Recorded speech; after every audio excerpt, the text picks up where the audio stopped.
नमस्कार मित्रांनो, कोकण सफरच्या ह्या भागामध्ये आपण पाहणार आहोत परतीचा प्रवास, तोही कोस्टल रोडने। मित्रांनो, कोस्टल रोड हा मार्ग समुद्राच्या किनारी असलेल्या छोट्या छोट्या गावांमधून जातो। ह्याच मार्गाने जात असताना आपण पाहणार आहोत दाभोळ बंदराजवळील वाशिष्ठी नदीच्या तीरावर असलेले स्वयंभू चंडिका मंदिर व तसेच 1000 वर्ष जुने असलेले दापोली येथील केशवराज मंदिर।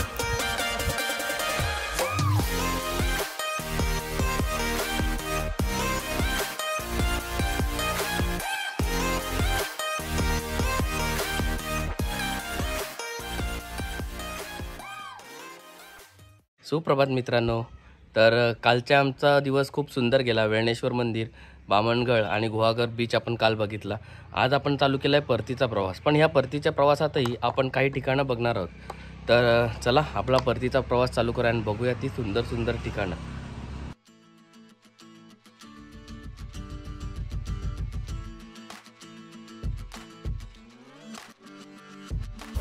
मित्रांनो, परतीचा प्रवास हा नेहमीच नकोसा वाटतो, पण या प्रवासाची एक वेगळीच मजा आहे। आपल्या संपूर्ण प्रवासातले सुंदर क्षण, अनुभव आणि आठवणी आपण आपल्यासोबत नेत असतो।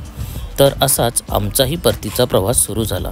खूप सुंदर सुंदर ठिकाणे व तेथे अनुभवली सुंदर क्षण आणि आठवणी घेऊन आम्ही आमचा प्रवास सुरू केला। या प्रवासाला जोड मिळाली ती या सुंदर कोस्टल रोडची।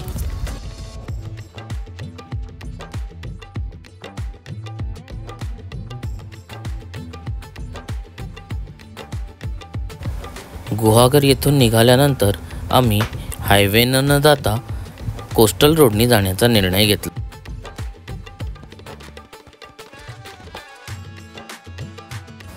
हा समुद्र किनाऱ्यावरील छोट्या छोट्या गावातून जाणारा रस्ता आम्हाला थेट धोपाव येथील जेट्टी पॉइंटला घेऊन गेला।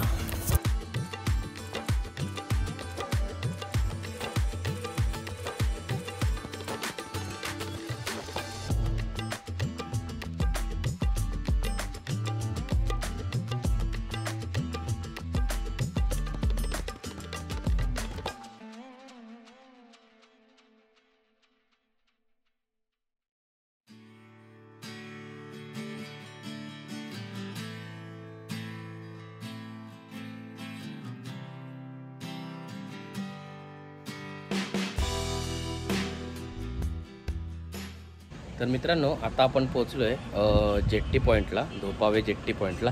इथून आपल्याला जेट्टीनी दाभोळ या ठिकाणी जायचं आहे। तर आता 11:30ची जेट्टी आहे। आपण तिकीट काढलेलं आहे। एक बाईक आणि 2 पर्सनचे आपले 85 रुपीज घेतलेले आहेत। तर आपण आता जेट्टीची वाट बघतोय। तुम्हाला इथलं मी दृश्य दाखवतो। खूप सुंदर दृश्य दिसतं इकडनं।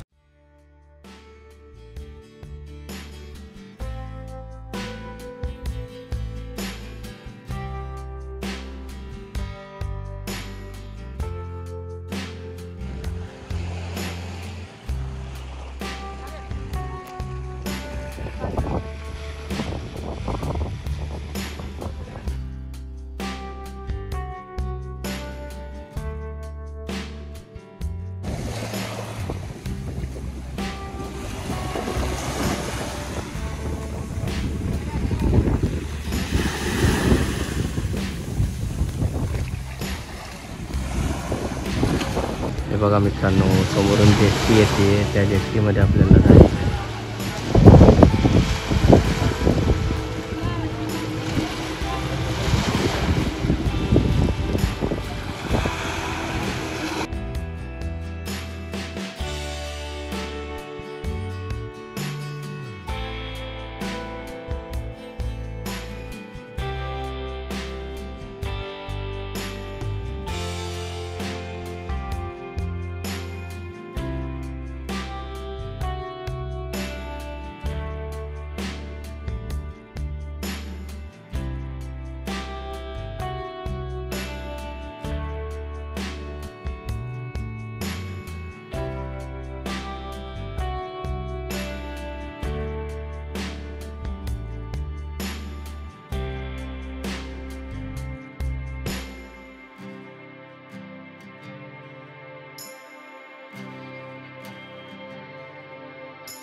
धोपाव येथून जेट्टी पकडल्यानंतर काही वेळातच आम्ही दाभोळ येथे उतरलो.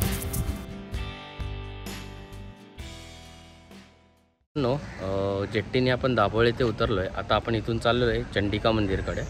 तर चला.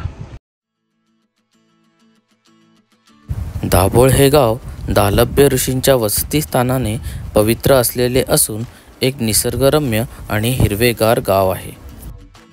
दापोली दाभोळ रस्त्यावर दाभोळच्या अलीकडील डाव्या बाजूच्या पठारावर 3 किलोमीटर अंतरावर चंडिका देवीचे मंदिर आहे. तर मित्रांनो, आपण पोचलो आहोत दाभोळ येथील स्वयंभू असं चंडिका मंदिराकडे. तर तुम्ही माझ्या मागे बघताय हे मंदिर स्वयंभू आणि खूप जुनं मंदिर आहे. तर चला आतमध्ये जाऊन दर्शन घेऊया.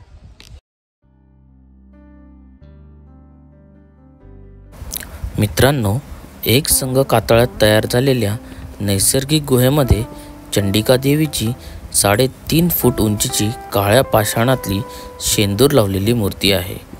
अशा या श्री स्वयंभू चंडिका देवीचे रूप जेवढे सुंदर आहे तेवढेच रौद्रही भासते. या गुहेचे तोंड लहान असल्या कारणाने आत वाकून जावे लागते. गुहेत अंधार असून ठिकठिकाणी दिवे लावले आहेत. येथे कृत्रिम दिवे अथवा टॉर्च घेऊन जाण्यास सक्त मनाई आहे. नवरात्रीत मंदिराच्या मुख्यद्वाराजवळच घटस्थापना केली जाते. पहाटे 4:30-5च्या सुमारास काकड आरती होते आणि दसऱ्याच्या दिवशी सोने लुटून मंदिरावर निशाण चढवले जाते. देवीचे रूप हे स्वयंभू असून ती नवसाला पावते अशी ओळख आहे. छत्रपती शिवाजी महाराजांनी दाभोळ जिंकल्यानंतर अंजनवेलचा गोपाळगड, गोवळकोट व आडिवरे भागावर स्वारी केली होती. तेव्हा मोहिमेदरम्यान अनेक वेळा त्यांनी या स्थानाला भेट दिली होती असा इतिहासात उल्लेख आहे. फार वर्षांपूर्वी दालभ्य ऋषींनी इथल्या गुहेत तप साधना केल्याचे सांगितले जाते.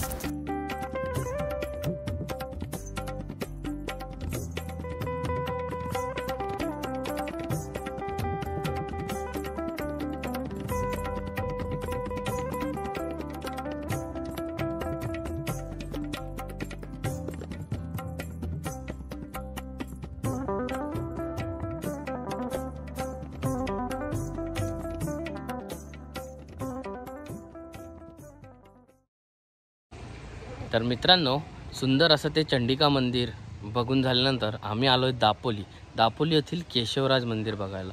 हे मंदिर हे खूप सुंदर आहे. तर आता आपण आहोत ह्या मंदिराच्या पार्किंग पॉईंटला.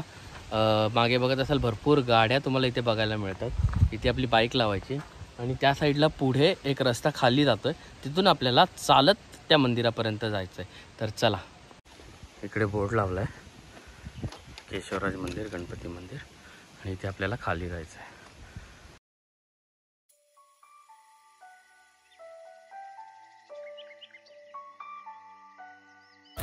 मित्रांनो, दापोलीहून साधारणपणे 7 किलोमीटर अंतरावर आसूद हे गाव आहे. या गावाला निसर्गाने अगदी भरभरून सौंदर्य दिले आहे. दापोली हर्णे मार्गावरून जात असताना 6 किलोमीटर अंतरावर आसूदबाग हे ठिकाण लागते. येथूनच उजवीकडे 15 ते 20 मिनिटे चालत गेल्यावर अत्यंत सुंदर असे केशवराज म्हणजेच श्रीहरी विष्णूचे मंदिर आहे. नारळ, पोफळी, आंबा, काजू इत्यादी वृक्षांमधून निघणारी अरुंद वाट, दाट सावली, निरनिराळ्या पक्ष्यांचे मधुर गुंजन या सर्वांमुळे इथे मिळणारे चैतन्य जग विसरायला लावते.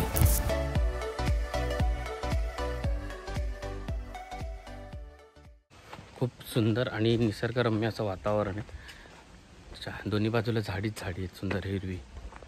मित्रांनो, मंदिर असं काय जवळ आणि एकदम आलो आणि लगेच असं नाही आहे. तर तुम्हाला कमीत कमी 15 ते 20 मिनटाचा ट्रेक करायला लागणार आहे. तर आपण बरंचसं आता खाली उतरलो आहे आणि आता आपल्याला इकडनं परत वरती चढत जायचं आहे. जर तुम्ही बघाल ह्या साईडला रस्ता दिसतोय, ह्या साईडने आपल्याला वरती जायचं आहे. मंदिराकडे जात असताना सुरुवातीला छोटा पूल आहे.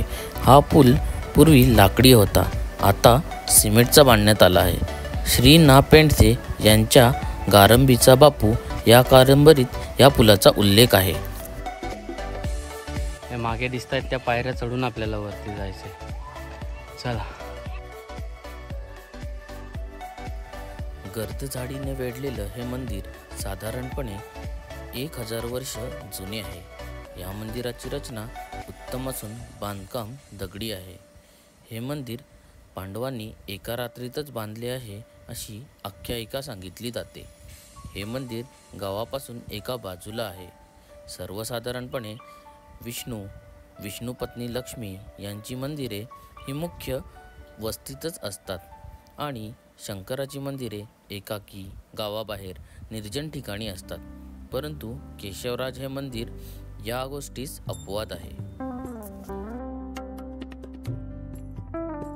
या मंदिराच्या प्रवेशद्वाराच्या डाव्या बाजूला मारुती व उजव्या बाजूला गरुड आहे. मंदिरातील विष्णुमूर्ती तर फारच सुंदर आहे. देवळाच्या आवारात हे दगडी गोमुख आपल्याला पाहायला मिळते. येथून 12 महिने पाणी वाहत असते. गोमुखाच्या वरच्या टेकडीवर नैसर्गिक झरा आहे. तेथूनच दगडी पन्हाळीमार्फत देवळापर्यंत पाणी आणले जाते. या ठिकाणी कार्तिक महिन्यात पहिल्या एकादशीपासून उत्सव सुरू होतो. तो नंतर सुमारे 5 दिवस चालतो. तर फायनली मित्रांनो, आपलं सुंदर असं केशवराज मंदिर बघून झालेलं आहे. खूप सुंदर मंदिर होतं आणि खूप पौराणिक मंदिर आहे हे. ह्याची जी माहिती आहे ती तुम्ही ऐकलीच असेल. खूप सुंदर मंदिर आणि खूप सुंदर वातावरण आहे इथलं. तर जसं आम्ही गुहागरवरून निघालो तसं येताना आम्हाला हे स्पॉट्स लागले. तर ह्याची डिटेल्स मी या ब्लॉगमध्ये सांगितलीच आहे. तर तसं तुम्ही येताना तुम्ही हे स्पॉट्स करू शकता. तर आता निघालो आहे परतीच्या मार्गाला. तर हा व्लॉग मी इथेच संपवतो आहे आणि परतीच्या मार्गाला लागतो आहे. तर हा व्लॉग तुम्हाला कसा वाटला, दिलेली माहिती कशी वाटली हे आम्हाला कमेंट करून नक्की सांगा. आणि अशाच नवनवीन व्हिडिओसाठी माझ्या चॅनलला लाईक करा, शेअर करा आणि सबस्क्राईब करा. तर भेटूया अशाच एका नवीन आणि भन्नाट अशा व्हिडिओमध्ये. तोपर्यंत जय शिवराय.